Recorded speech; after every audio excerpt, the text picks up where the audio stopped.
Hi friend, class 10th का science physics का पहला चैप्टर प्रकाश, परावर्तन और अपवर्तन से संबंधित प्रीवियस ईयर का क्वेश्चन देखते हैं जो आने वाले एग्जाम के लिए बहुत ही उपयोगी है। आइए क्वेश्चन नंबर 1 से देखते हैं। समतल दर्पण की फोकस दूरी होती है, इसका आंसर हो जाएगा अनंत। क्वेश्चन नंबर 2, गोले दर्पण के परावर्तक पृष्ठ की वृत्ताकार सीमा रेखा का व्यास कहलाता है, इसका आंसर हो जाएगा सी, गोले दर्पण का द्वारक। क्वेश्चन नंबर 3, उत्तल लेंस के सामने वस्तुओं को कहाँ रखने पर प्रतिबिंब वस्तु के आकार के बराबर बनेगा? तो वस्तु के बराबर आकार का बनेगा, इसका आंसर हो जाएगा ए 2F पर। क्वेश्चन नंबर 4, लेंस की शक्ति की इकाई क्या होती है? इसका आंसर हो जाएगा ए डायप्टर। क्वेश्चन नंबर 5, किस लेंस को अभिसारी लेंस कहते हैं? तो इसका आंसर हो जाएगा उत्तल लेंस को अभिसारी लेंस कहते हैं और अवतल लेंस को यानी अपसारी लेंस कहते हैं। क्वेश्चन नंबर 6, उत्तल दर्पण का उपयोग होता है। तो उत्तल दर्पण का उपयोग वाहन के साइड मिरर के रूप में होता है, तो इसका आंसर हो जाएगा ए। क्वेश्चन नंबर 7, किसी उत्तल लेंस द्वारा वस्तु का आभासी एवं आवर्धित प्रतिबिंब बनाने हेतु वस्तु की स्थिति कहाँ होनी चाहिए? तो इसका आंसर हो जाएगा ऑप्शन नंबर डी 2F1 तथा प्रकाशीय केंद्र O के बीच। क्वेश्चन नंबर 8, दर्पण सूत्र क्या है? तो दर्पण सूत्र होता है 1/V + 1/U = 1/F, option number A. Question number 9, lens का सूत्र क्या है? तो लेंस का सूत्र होता है 1/V - 1/U = 1/F, option number A. Question number 10, एक पारदर्शी गोलीय कवच की बाहरी त्रिज्या 20 सेंटीमीटर, भीतरी त्रिज्या 19.8 सेंटीमीटर है। त्रिज्या आपतित प्रकाश के लिए यह कैसा व्यवहार करेगा? तो इसका आंसर हो जाएगा ऑप्शन नंबर डी, अवतल लेंस की भांति। क्वेश्चन नंबर 11, सरल सूक्ष्मदर्शी में किस प्रकार का लेंस कार्य करता है? तो सरल सूक्ष्मदर्शी में उत्तल लेंस कार्य करता है। क्वेश्चन नंबर 12, 2 मीटर फोकस अंतर वाले उत्तल लेंस की क्षमता क्या होगी? इसका आंसर हो जाएगा डी 0.5 डायप्टर। क्वेश्चन नंबर 13, किसी गोले दर्पण की फोकस दूरी 10 सेंटीमीटर है, उसकी वक्रता त्रिज्या क्या होगी? तो इसका आंसर हो जाएगा यानी F = R/2। तो हमें पूछा गया है त्रिज्या, तो R बराबर हो जाएगा यानी 2F, यानी 2 × F कितना है 10, यानी 20 centimetre, option number C. Question number 14, किसी गोले दर्पण द्वारा किसी पतले लेंस दोनों की फोकस दूरी -15 cm है, तो दर्पण तथा लेंस संभवतः क्या होगा? इसका आंसर हो जाएगा अवतल। क्वेश्चन नंबर 15, अवतल दर्पण की फोकस दूरी होती है, अवतल दर्पण की फोकस दूरी होती है ऋणात्मक। क्वेश्चन नंबर 16, निम्न में से किस लेंस की फोकस दूरी धनात्मक होती है? तो उत्तल लेंस की फोकस दूरी धनात्मक होती है। क्वेश्चन नंबर 17, किसी अवतल दर्पण की फोकस दूरी F और उसकी वक्रता त्रिज्या R है, तो निम्नांकित में कौन सही है? तो इसका आंसर हो जाएगा B, R = 2F। Question number 18, अवतल दर्पण के सामने वस्तुओं को कहाँ रखा जाए ताकि प्रतिबिंब उल्टा वास्तविक और समान आकार का बनेगा? तो इसका आंसर हो जाएगा ऑप्शन नंबर सी, वक्रता केंद्र पर। क्वेश्चन नंबर 19, उत्तल दर्पण में प्रतिबिंब बनता है, तो उत्तल दर्पण में प्रतिबिंब बनता है आभासी। क्वेश्चन नंबर 20, प्रकाशिकीय माध्यम कितने प्रकार के होते हैं? तो प्रकाशिकीय माध्यम 2 प्रकार के होते हैं। क्वेश्चन नंबर 21, अवतल दर्पण में प्रतिबिंब किस प्रकार की बनती है? तो अवतल दर्पण में प्रतिबिंब बनती है वास्तविक और काल्पनिक। क्वेश्चन नंबर 22, एक अवतल दर्पण की वक्रता त्रिज्या 40 सेंटीमीटर है, उसकी फोकस दूरी क्या होगी? तो इसका आंसर हो जाएगा F = R/2, यानी 40 का आधा 20।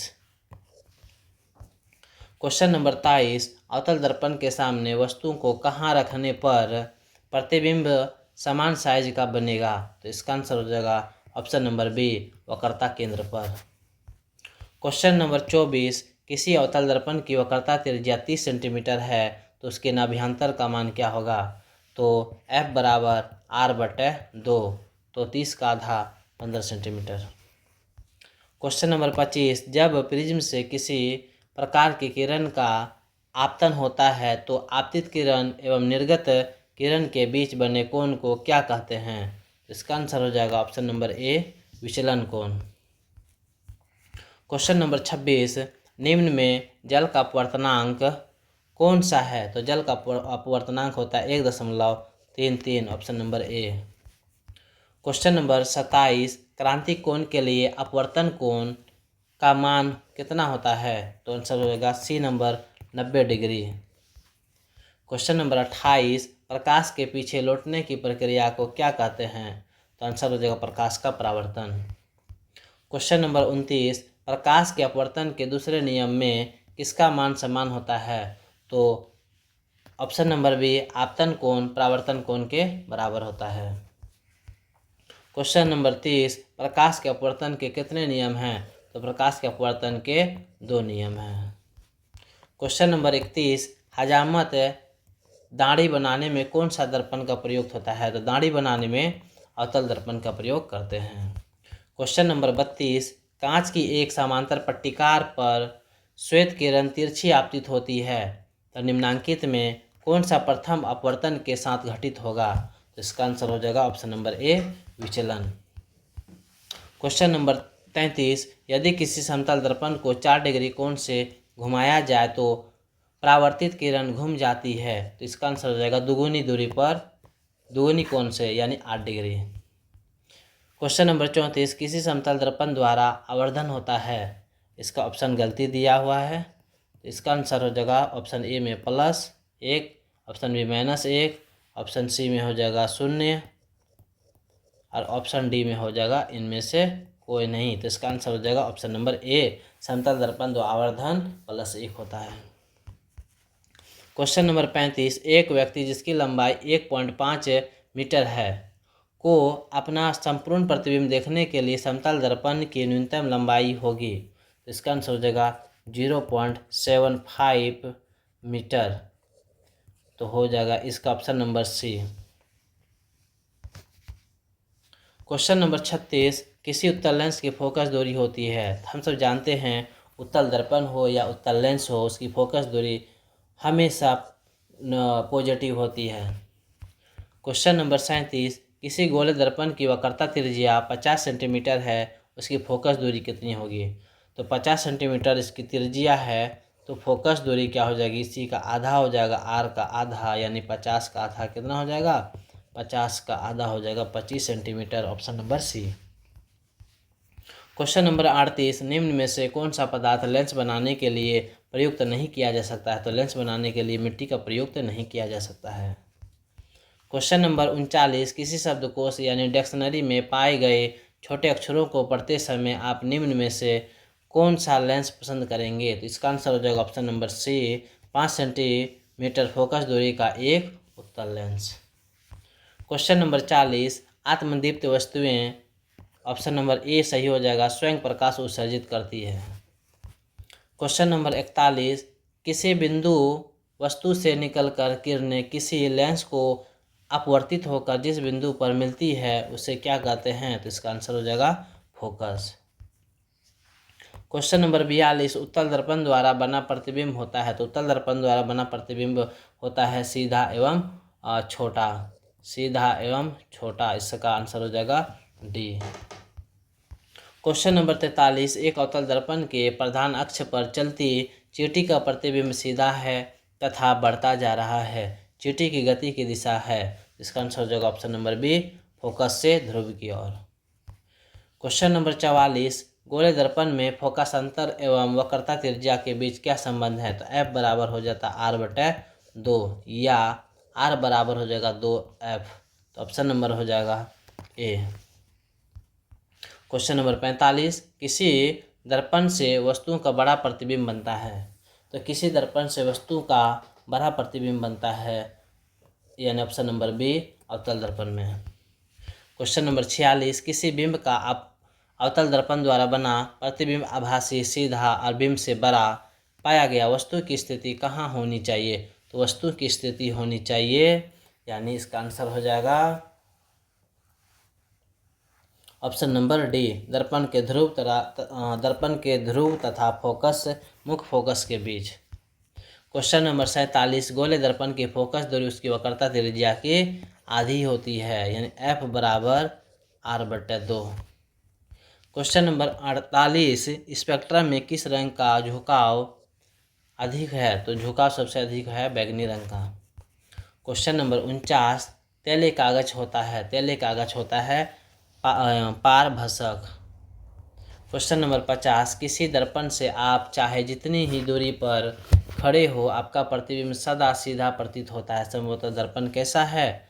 तो इसका आंसर हो जाएगा या तो समतल अथवा उत्तल। क्वेश्चन नंबर 51, किस दर्पण से हमेशा वस्तु से छोटा प्रतिबिंब बनता है? तो वस्तु से छोटा प्रतिबिंब बनता है उत्तल दर्पण में।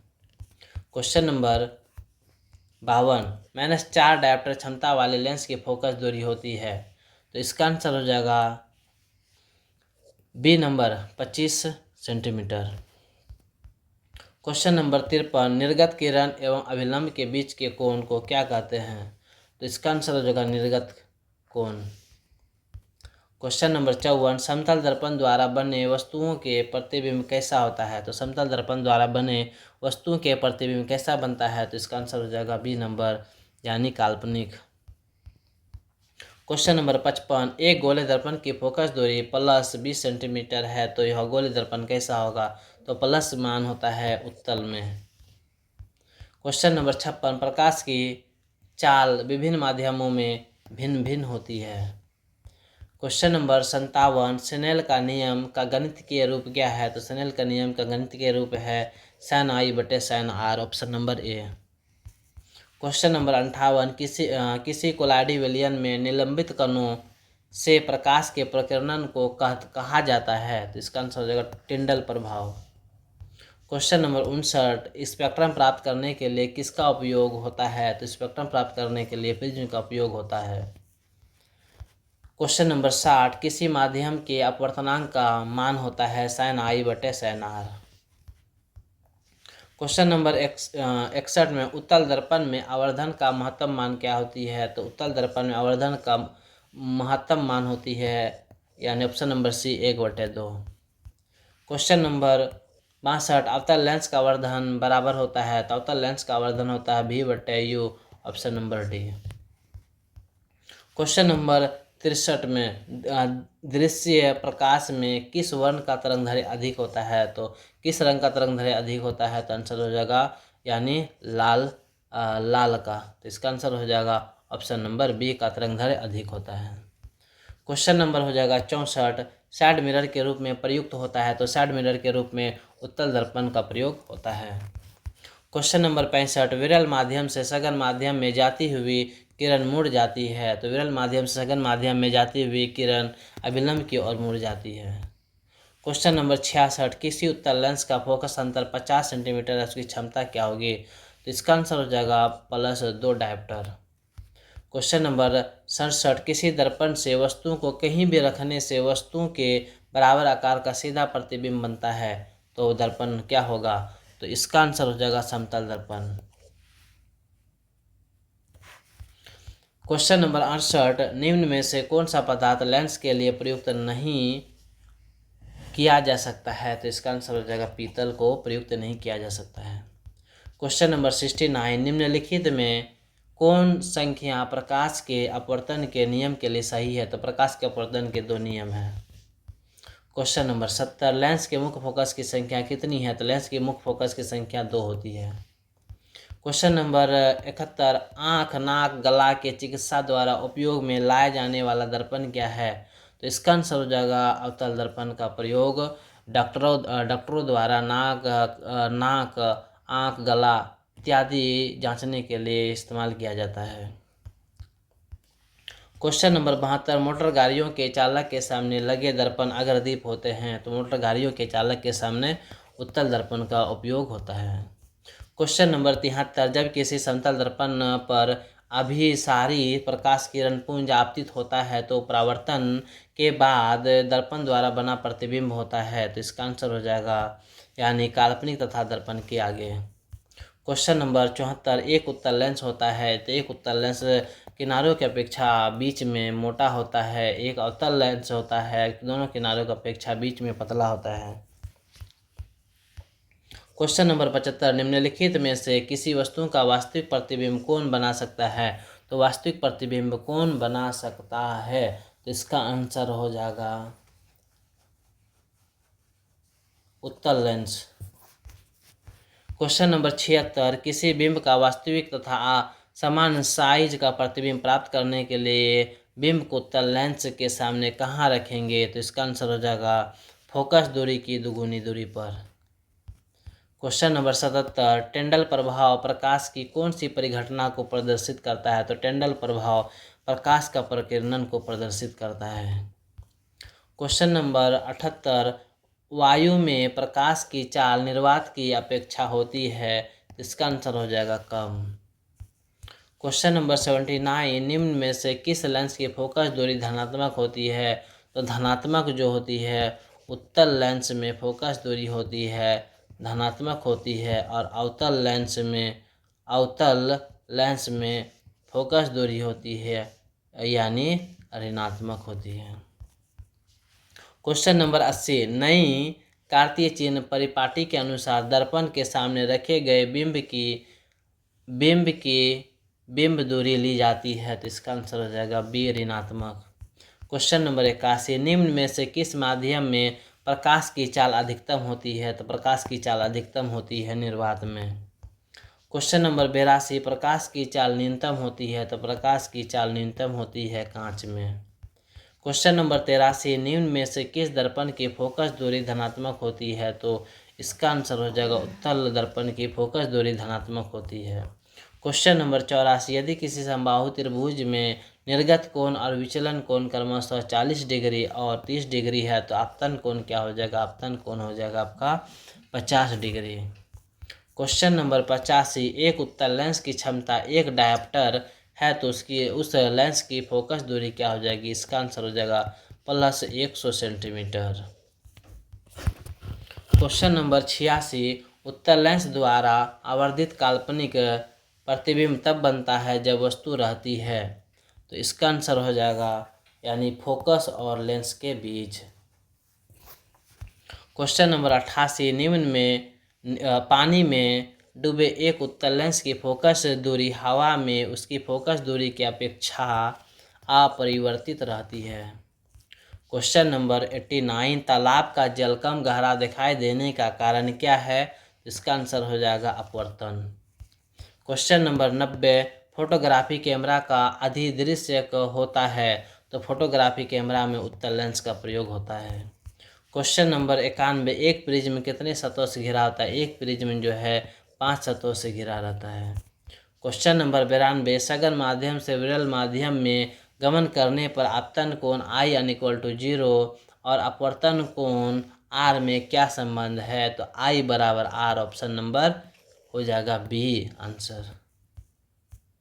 थैंक यू दोस्तों वीडियो देखने के लिए। Please like and subscribe. Thank you.